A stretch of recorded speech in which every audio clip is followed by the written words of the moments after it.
want to ask you, do you ever envision a day where the Bellator brand competes with or even surpasses the UFC brand? I do. As a matter of fact, I think that the talent level is coming over. I think that they have a lot of homegrown talent that's pretty legit. Look at Michael Chandler, right? Look at Pitbull. There's a handful of dudes that are pretty solid at what they do. Diego Lima, right? Like, there's some really legit talent there. And I think that they're cherry picking the proper talent over. And I think the fact that sponsorships come through, I think the fact that they allow personalities to still be personalities and not be penalized or punished for it. And I think that the way that the UFC or the other flagship is going, I think would entice a lot of people to give this a very serious second thought.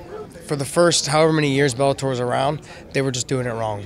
You know, you can't have shows every week and expect people to tune in. It just wasn't. It's not on that level yet. They didn't get to the star power level that the UFC was at the time. Now Scott's in here. He's building stars.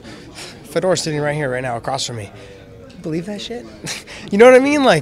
I've been fighting for 20 years, and I'm like, dude, this guy's sitting right in front of me. Like, people call him the GOAT.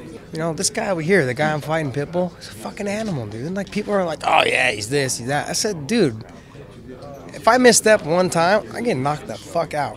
You know, and that's my thing, is like, it doesn't matter. He can change the game like that in one punch, one swing of his fist, and the fight could be over. So I never want to underestimate these guys. I come from a background with me and Gil were always underestimated, and we went to the UFC and we had a couple great performances against top guys there. You know, Gil should have probably been the UFC champ after the Benson fight. I should have probably fought Pettis for the title, and you know, those type of things. It should have just all happened that way, and we'd all probably be singing a different tune right now. So it's just different. To say that one promotion has all the best athletes is just a bunch of bullshit. I think Bellator are doing some really good things. They're picking up a lot of young wrestling talents, proper wrestling studs from college, as well as a few well-known name fighters that can bring the current crowd in. So you've got some old crowd being pulled back into it, some new fans being brought into it through the youngsters, and there's obviously a clear-cut method and plain of thinking for why this is being done. So you know, there's no reason why this company can't be as big as any company and be huge.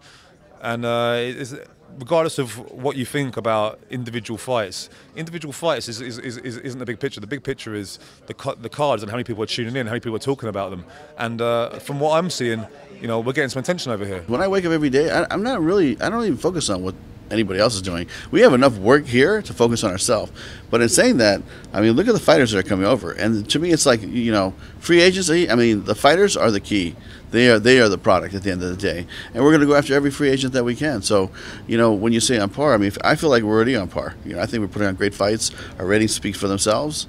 And, you know, internationally, I think we're as strong or stronger than them in some territories. So, to me, I look at this as a global footprint, and I think we're doing extremely well.